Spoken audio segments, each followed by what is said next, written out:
മുഖ്യമന്ത്രി തൻ്റെ മകനായ വിവേക് കിരണിനെതിരെ വന്ന ആരോപണങ്ങളെ ന്യായീകരിച്ചുകൊണ്ട് ഇങ്ങനെ കിടന്നുരുളുന്നത് കേരളം കണ്ടു. അതല്ലാതെ മറ്റൊരു വഴി അദ്ദേഹത്തിനില്ല എന്ന് നന്നായി അറിയാം. മകനും മകൾക്കും വാഴ്ത്തപ്പെട്ടവരുടെ പദവി നൽകാനും പിണറായി വിജയൻ ഒരുക്കമാണ്, ഇനി എത്ര തട്ടിപ്പ് നടത്തിയാലും. നിങ്ങൾ ഈ പറയുന്ന മകനെ എത്ര പേർ കണ്ടിട്ടുണ്ട് എന്നാണ് മുഖ്യമന്ത്രി മാധ്യമങ്ങളുടെ മുന്നിലൂടെ കേരളത്തോട് ചോദിക്കുന്നത്. കേരളത്തിൽ അധികാരത്തിൻ്റെ ഇടനാഴിയിലൂടെ സഞ്ചരിച്ചു കൊണ്ടിരിക്കുന്ന മുഖ്യമന്ത്രിമാരുടെ മക്കളെ കണ്ടവർ തൻ്റെ മകനെ കണ്ടിട്ടുണ്ടോ എന്നാണ് മുഖ്യന് ചോദിക്കാനുണ്ടായിരുന്നത്.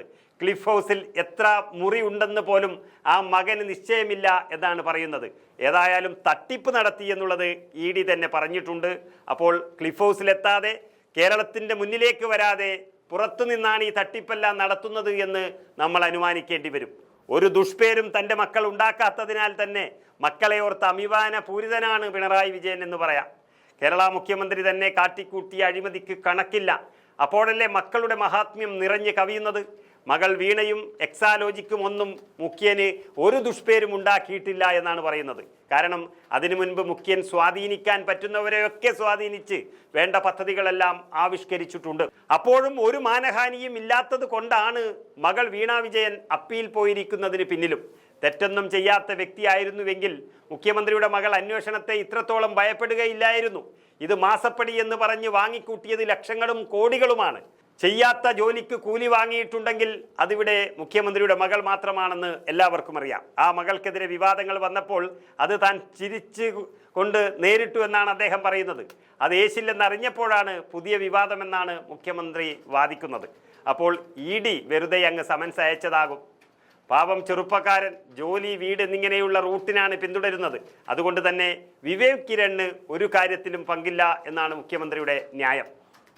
ഒരു പരിധിവരെ പറഞ്ഞാൽ പാവപ്പെട്ടവരുടെ മക്കൾ പാർട്ടിക്ക് വേണ്ടി അടിവാങ്ങാനും കൊല്ലാനും ചാകാനും ഒരുക്കമായി തെരുവിൽ നിൽക്കുമ്പോൾ മുഖ്യമന്ത്രിയുടെ മകനെ മാത്രം ആരും അവിടെ എങ്ങും കണ്ടിട്ടില്ല. കേരളത്തിൻ്റെ മഹാത്മ്യം വിളിച്ചോതുന്ന പിണറായി വിജയൻ ആ കാലയളവിൽ മകനെ നാട്ടിൽ നിന്ന് വിദേശത്തേക്ക് വിട്ടു. വിദേശ വിദ്യാഭ്യാസം നൽകി. ഇവിടെ കൂത്തുപറമ്പിൽ 6 രക്തസാക്ഷികൾ ഉണ്ടായത് ഇത്തരത്തിലുള്ള പഠനങ്ങൾക്ക്, അതായത് സ്വാശ്രയ കോളേജുകൾ വരുന്നതിന് എതിരെ DYFIയുടെ പാവം പ്രവർത്തകരെ തള്ളിവിട്ട് അവരെ തോക്കിൻ മുനയിൽ ബലിയർപ്പിക്കുകയായിരുന്നു. അതിനുശേഷമാണ് തൻ്റെ മകനെ നല്ല വിദ്യാഭ്യാസം കിട്ടാൻ വേണ്ടി സ്വാശ്രയ കോളേജുകളിൽ വിദേശത്തേക്ക് അയക്കുന്നത്. അവിടെയാണ് വിദ്യാഭ്യാസം കിട്ടിയത്. അങ്ങനെ തട്ടിപ്പിൻ്റെ നൂതന രീതിയും പഠിപ്പിക്കുന്നതിൻ്റെ തിരക്കിലായിരുന്നു മുഖ്യൻ എന്ന് പറയേണ്ടി വരും. ഈ മുഖ്യമന്ത്രിയുടെ തൊലിക്കെട്ടി അപാരമായതിനാൽ തന്നെയാണല്ലോ ഇത്തരത്തിൽ മാധ്യമങ്ങൾക്ക് മുന്നിലിരുന്ന് ന്യായീകരണവും പച്ചക്കള്ളവും പറയാൻ ആകുന്നത്.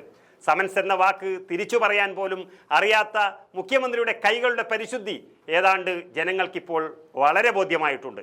ആദ്യം ഗുണ്ടായിസത്തിലൂടെയായിരുന്നു തുടക്കമെങ്കിൽ ഇപ്പോൾ കട്ടുമുടിക്കുന്ന രീതിയാണ് മുഖ്യൻ്റെയും കുടുംബത്തിൻ്റെയും മുഖമുദ്ര എന്ന് കേരളത്തിലെ ജനങ്ങൾ പറഞ്ഞു തുടങ്ങി. കട്ടവർ സ്വയം വെളുപ്പിക്കാനുള്ള രീതികൾ അവലംബിക്കുമെന്നതിന് ഒരു ഉത്തമ ഉദാഹരണം കൂടിയായിരുന്നു പിണറായി വിജയൻ്റെ വാർത്താ സമ്മേളനമെന്ന് പറയാതിരിക്കാൻ കഴിയില്ല.